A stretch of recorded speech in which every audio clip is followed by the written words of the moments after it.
Hi, welcome back to Movie Review Mom. And if this is the very first time you've joined my channel, yay, you found me. I'm so glad you're here. Be sure and take a minute to subscribe and click on that little bell notification, and it'll notify you every time I upload a new movie review or trailer reaction, which is every day. There are so many great movies to watch out there and some stinkers. And that's my goal, is to help you know about those before you invest your time and money in them. So today, the movie I'm reviewing is Saving Paradise. Vertical Entertainment releases Saving Paradise in select theaters and on demand everywhere on September 3rd, 2021. The movie is rated PG and it's an hour and 42 minutes. I'm going to give you an overview in a nutshell. I'll also point out things I liked and didn't like, as well as offer tips for parents, themes worth talking about, and even some movie recommendations for other films that you might also enjoy that are sort of similar. All right, so in a nutshell, inspired by true events, this story takes place in Paradise, Pennsylvania. I bet you didn't know Paradise was a real place. Actually, I think they've got one in California as well.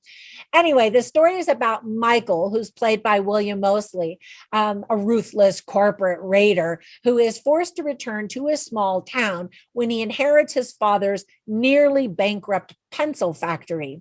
Managed by his long lost love, Charlie, played by Johanna Brady, the pencil factory is the heart and soul of this very depressed community.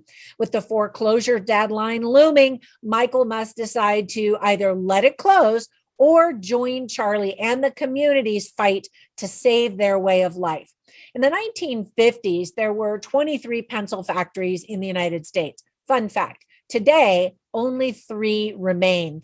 This film was directed by Jay Silverman and written by Van Billette, and it really shines a spotlight on those factories that have been disappearing from the United States and the communities and families, second families in many cases, that are created by these tight-knit factory workers and companies.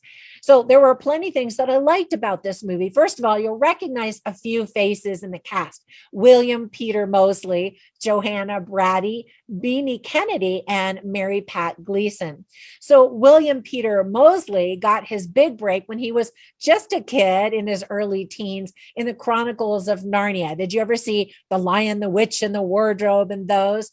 Fun fact, his father's a cinematographer, but he had been in a few things, and then that was his big break. And he's written that he really hopes that he can break out of that stereotype and have people not just see him as that kid. And honestly, I didn't. He's a grown-up man now, and I forgot that he had even been in that. So I love the symbolism of a pencil in the movie, focused on this pencil factory, that mistakes can be erased and that people can change. The cast is full of people who look like real people, not movie stars, and beautiful people. And I'm not saying some of these people are not beautiful, because they are, but it just seems like real people that you would know. And that really adds that realistic element of these hardworking people that work in factories. The film is very sweet and celebrates those who do work hard to make a living and stand for something and make something. At the end of the movie, there's a very special thanks given to Henry Hoolan and all the hardworking men and women at Musgrave Pencil Company in Shelbyville, Tennessee. 3 cheers to factory workers and the companies that have held strong in the United States, so that the country really does still produce something rather than ship everything overseas. All right, so there were some things I didn't quite like or thought could have been handled better. First of all, there are some really bad acting moments and some super stiff dialogue. Johanna Brady's character brags that she's the CFO of the company, the chief financial officer, and she kind of acts morally superior, yet she's the one who was supposed to balance the company's budget for years. So it was her job to keep the company solvent.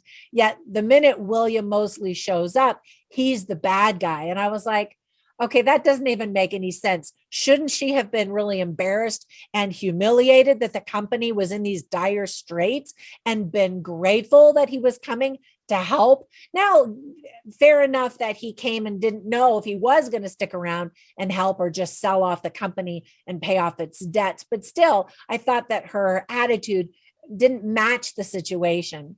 There's some super cheesy music. Overall, it kind of felt like a movie you might see on, the Hallmark Channel, where it's very sappy and melodramatic kind of. There are some attempts at humor, but it's really kind of a dramatic movie with a love story intermingled. Here are some tips for parents. First of all, I think kids are going to be really bored. It's, adults talking. There's some profanity, including an F-bomb. There's alcohol and talk and illustration of a bloody teenage death. No spoiler. I'm not going to tell you who it is or anything like that. Some of the themes that are illustrated well in the movie are community spirit, hope, hard work, corporate greed, dignity, and helping others. And about that corporate greed, it's always represented in movies that people who come from corporate environments are just greedy and selfish and money hungry. And that's no different in this movie. However, there is a tiny little twist at the end that gave me hope. So there you go. Now, I always write down interesting lines and funny lines, and I include them all in my written review at moviereviewmom.com. So you can check those out there. And I shared them with you just to give you a flavor of what the movie is all about and the taste of it. So let me share just an interesting line. This one is spoken by Mimi Kennedy, whose character's name is Barbara Peterson. And she says, talking to the guy whose father died and he comes in to deal with all of this mess with the company. She says, I know that your father wasn't a good businessman and that his heart was bigger than his wallet, but at least he had a heart. And so there's that whole idea of, how do you make a profit and still balance that with charity and having a heart? There has to be a very delicate balance. You can't give away the company or the company goes bankrupt. So I thought that was really interesting. And I thought the movie handled it fairly well. So overall, my movie review mom grade for the film is a B-. But wait, let me give you a couple of recommendations for other movies that are kind of along the same lines for theme-wise, at least. One is a very old one called Norma Ray and the factory workers and their attempt to be shown respect and have a balanced life and all of that. Great. I believe it won some awards.